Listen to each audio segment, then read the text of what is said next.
कई बार हमें यह पता होता है कि यार अभी यह काम करना मेरे लिए बहुत जरूरी है, फिर भी हम उस काम को टालते रहते हैं। हमारे साथ ऐसा इसीलिए होता है क्योंकि हमारा जो मन है वह हमारे कंट्रोल में नहीं रहता। अगर आप अपने मन पर पूरा काबू पा लेते हो तो आपके लिए कुछ भी पाना, बड़ा इंसान बनना या कोई भी बड़ा काम करना बहुत आसान से, यानी कि कोई भी काम आपके लिए चुटकियों का खेल हो जाता है। अब आपका मुझसे यही सवाल होगा कि अपने माइंड को कैसे कंट्रोल करें, तो उसके लिए हमें इस कहानी की ओर चलना होगा। ध्यान से सुनना। यह कहानी एक राजा और एक महान बौद्ध भिक्षु की है। भारत के दक्षिण राज्य में एक बहुत समृद्ध राजा हुआ करते थे, जिनका मन कुछ समय से बहुत ही अशांत चल रहा था। वह कोई भी काम को पूरे मन लगाकर नहीं कर पा रहे थे। उनका मन हमेशा इधर उधर की बातों में भटकता रहता था।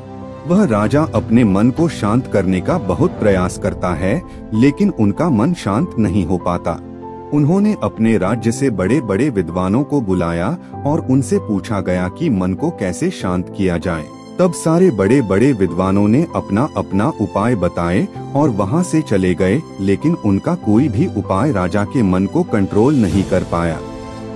एक दिन एक भिक्षुक व्यक्ति राजा के पास आता है और कहता है, हे राजन, मेरे पास आपके मन को शांत करने का सबसे उत्तम उपाय है। जैसे ही यह बात राजा ने सुना तो राजा बहुत ही खुश हुए और उस व्यक्ति से कहा कि अगर तुमने ऐसा कर दिया, तुमने मेरे इस भटकते मन को शांत करने का कोई उपाय बताया, तो मैं तुम्हें मनचाहा धन प्रदान करूंगा। यह सुन व्यक्ति बोला, हे राजन, मैं तो आपका मन शांत नहीं कर सकता, पर एक सन्यासी है जो आपका मन शांत कर सकता है। वह कोई आम सन्यासी नहीं, बल्कि वह दुनिया का बहुत ही बड़ा विद्वान सन्यासी है। वो आपके समस्या का समाधान जरूर कर देगा। तब राजा ने उस व्यक्ति से पूछा कि कहाँ मिलेगा वह सन्यासी, जल्दी बताओ मुझे। तब व्यक्ति ने कहा, चलिए मेरे साथ, मैं आपको उस जगह के बारे में बताता हूँ जहाँ आपको वो सन्यासी मिल जाएगा। दोनों निकल पड़ते हैं। कुछ दूर चलने के बाद वह राजा को एक पहाड़ी दिखाता है, जिसका रास्ता जंगलों के बीच से होकर गुजरता है। वह व्यक्ति पहाड़ी की ओर इशारा करते हुए बोलता है कि हे राजन, वो महान सन्यासी आपको यहाँ से कुछ दूर उस जंगल के बीच पहाड़ों पर मिलेंगे। वह वहीं पर रहते हैं। राजा अपने मंत्री और कुछ सैनिकों के साथ जंगल से होता हुआ उस पहाड़ी पर पहुँचता है। जैसे ही वह सभी पहाड़ी से थोड़ी दूरी पर उन्हें वह सन्यासी मिलते हैं जो कुछ काम कर रहे होते हैं। ये सन्यासी कोई और नहीं बल्कि बौद्धि धर्मन ही होते हैं। राजा उनके पास जाता है और कहता है कि सुना है आप बड़े ज्ञानी सन्यासी हो, आप ही मेरी समस्या का समाधान कर सकते हो। मुझे पास ही गांव के एक भिक्षुक ने बताया कि आप बहुत बड़े सन्यासी हैं और आप मेरी मदद कर सकते हो। लेकिन बौद्धि धर्मन राजा की बातों को अनसुना करते हुए अपना काम करते रहते हैं। इसके बाद राजा तुरंत अपनी समस्या बताते हुए कहता है कि मेरा मन बहुत ही अशांत रहता है, क्या आप मेरे मन को शांत कर सकते हो? यह सुन बौद्धि धर्मा राजा की ओर देखकर मुस्कुराते हैं और फिर राजा से पूछते हैं, तुम्हारा मन अशांत क्यों है? तब राजा कहता है, वैसे तो मेरे पास किसी भी चीज की कोई कमी नहीं है। धन मेरे पास इतना है जिसका मुझे खुद अंदाजा नहीं। मेरे पास सभी सुख सुविधाएं हैं। भगवान ने मुझे दुनिया की सारी दौलत और संपत्ति दी है, लेकिन बस एक चीज की कमी है, मेरा मन हमेशा अशांत रहता है। यदि यह कभी कभी शांत भी हो जाता है तो यह कुछ देर बाद फिर से अशांत हो जाता है। क्या आप मेरे मन को शांत कर सकते हैं? मैं बड़ी आशा लेकर आपके पास आया हूँ। बाकी तो मैंने सब उपाय कर लिए, अब बस आप ही मेरी अंतिम आशा हो। बौद्धि धर्मा उस राजा से कहते हैं, बिल्कुल मैं तुम्हारे मन को शांत कर सकता हूँ। यह सुन राजा बहुत खुश होता है। राजा कहता है, उसके लिए मुझे क्या करना होगा? बौद्ध मुस्कुराते हैं और कहते हैं, कल सुबह तुम मेरे पास आना और ध्यान रहे अकेले आना। राजा कहते हैं, ठीक है, मैं कल सुबह आपके पास आ जाऊंगा। बौद्ध कहते हैं, एक बात और ध्यान रहे कि अपने अशांत मन को अपने साथ लाना। यह सुनकर राजा चौंक जाता है और सोचता है, यह कैसी बात कह दी। राजा कहता है, आपने क्या कहा? कृपया एक बार और कहे, शायद मेरे सुनने में गलती हुई हो। बौद्ध धर्मा फिर से वही बात कहते हैं, तुम कल सुबह जल्दी आना और अपने अशांत मन को अपने साथ लेकर आना, कहीं ऐसा ना हो कि तुम उसे अपने महल में छोड़ आओ।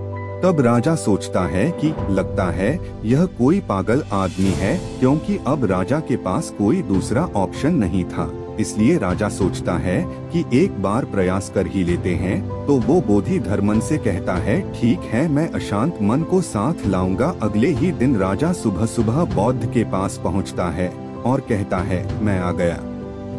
बौद्ध धर्मा उस राजा से कहते हैं, तुम तो आ गए, लेकिन तुम्हारा अशांत मन कहाँ है? लाओ उसे मुझे दे दो, मैं उसे अभी शांत करके तुम्हें दे देता हूँ। राजा कहता है, आप यह कैसी बात कर रहे हैं? आप इतने महान सन्यासी होकर यह भी नहीं जानते कि मन कोई ऐसी वस्तु नहीं जिसे मैं उठाकर आपको दे दूंगा। मन तो मेरे भीतर है।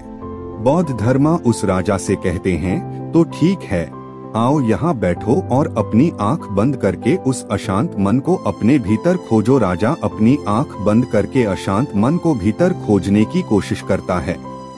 बहुत देर आंख बंद करके बैठे रहने के बाद बौद्ध राजा के कंधे पर हाथ रखते हैं और कहते हैं, आंख खोलो राजन। जैसे ही राजा ने आंख खोली तो बौद्ध उस राजा से पूछते हैं, क्या तुम्हें तुम्हारा अशांत मन मिला? राजा कहता है, नहीं। बौद्ध ही बोले, ठीक है, अब तुम कल प्रयास करना, आज के लिए इतनी खोज पर्याप्त है।